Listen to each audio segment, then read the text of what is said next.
উচ্চ প্রাথমিক শিক্ষক নিয়োগ সংক্রান্ত আরও একটি গুরুত্বপূর্ণ আপডেট তথ্য আমরা পাচ্ছি এবং সেটি আপনাদের সাথে শেয়ার করছি। আপনারা জানেন যে উচ্চ প্রাথমিক নিয়োগ সংক্রান্ত চাকরি প্রার্থীরা বহু দিন ধরে ধর্মতলার ধর্নামঞ্চে অবস্থান বিক্ষোভ চালাচ্ছে। তারা ধর্মঘট সহ সমস্ত কিছু করেছেন, অনশনও করেছেন।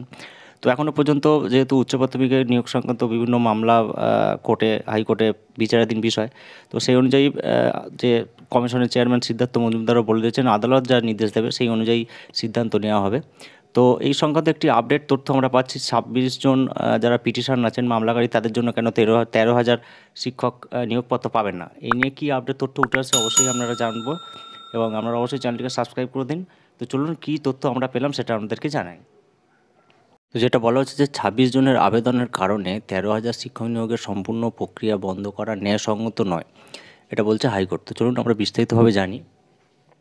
কলকাতা হাইকোর্ট মন্তব্য করেছে 26 জন চাকরি প্রার্থীর অর্থাৎ পিটিশনারের আবেদনের কারণে উচ্চ প্রাথমিক স্তরে 13,000 শিক্ষক নিয়োগের সম্পূর্ণ প্রক্রিয়া বন্ধ করা ন্যায়সঙ্গতভাবে হবে না। বিচারপতি তপব্রত চক্রবর্তী বলেছেন যে সরকারি সাহায্যপ্রাপ্ত উচ্চ প্রাথমিক বিদ্যালয়ে ষষ্ঠ থেকে অষ্টম শ্রেণীর জন্য আবেদনকারীদের জন্য 26টি পদ খালি রেখে নিয়োগ প্রক্রিয়া শুরু করা যেতে পারে। বিচারপতি আদালতের কক্ষে উপস্থিত আইনজীবীদের কাছে জানতে চেয়েছিলেন যে এই প্রক্রিয়াটি কোনো চ্যালেঞ্জ তৈরি করবে কিনা। তিনি স্কুল সার্ভিস কমিশনকেও বলেছেন যে 28শে ফেব্রুয়ারি মামলাটির পরবর্তী শুনানির আগে আবেদনকারীদের সঠিক সংখ্যা জমা করতে হবে। তবে নিয়োগ নিয়ে আদালত এখনও আনুষ্ঠানিক কোনো আদেশ জারি করেনি। তো বিভিন্ন আদালতে একাধিক পিটিশনের কারণে গত 7 বছর ধরে উচ্চ প্রাথমিক স্তরে নিয়োগ প্রক্রিয়া থমকে আছে। কমিশন 2015 সালের শিক্ষকদের যোগ্যতা পরীক্ষা অর্থাৎ টেট, টিচার্স এলিজিবিলিটি টেস্ট অনুষ্ঠিত করেছিল। লিখিত পরীক্ষার ফলাফল 2016 সালে ঘোষণা করা হয়েছিল, তবে নিয়োগ এখনও হয়নি। 18ই অক্টোবর 2023-এ কমিশন ঘোষণা করেছিল যে তারা আদালতের আদেশ অনুসরণ করে সফল প্রার্থীদের কাউন্সেলিংয়ের প্রক্রিয়া শুরু করবে, অর্থাৎ সম্পন্ন করবে। আদালতের আদেশ অনুসরণ করে সফল প্রার্থীদের কাউন্সেলিংয়ের প্রক্রিয়া সম্পন্ন করবে।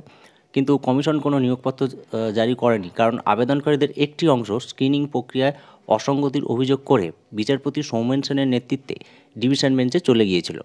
এরপর আইনজীবী ফিরদৌস শামীম, যিনি আবেদনকারীদের প্রতিনিধিত্ব করছেন, শুক্রবার দাবি করেন টেট স্কোর এবং প্রার্থীদের দেওয়া একাডেমিক স্কোরগুলিতে অসামঞ্জস্য রয়েছে। এই বিষয়ে এসএসসি চেয়ারম্যান সিদ্ধার্থ মজুমদার বলেছেন, আদালত যা বলেছে আমরা সেই অনুসারে কাজ করব। স্কুল শিক্ষা বিভাগের একজন আধিকারিক বলেছেন, আদালতে পিটিশন দায়ের করে শিক্ষক নিয়োগ প্রক্রিয়া স্থগিত করা বাংলায় যেন এক নিয়ম হয়ে দাঁড়িয়েছে। যদি উচ্চ আদালত উচ্চ প্রাথমিক বিদ্যালয়ে নিয়োগের অনুমতি দেয় তবে এটি একটি ভালো উদাহরণ হবে। তো এটুকুই আপডেট পেলাম এবং সেটাই আপনাদের সাথে শেয়ার করলাম। যদিও উচ্চ প্রাথমিক পরীক্ষার্থীরা দীর্ঘদিন ধরে অপেক্ষা করে আছে, তারা ধর্ণা দিচ্ছে, সমস্ত কিছু আন্দোলন সংগঠিত করছে।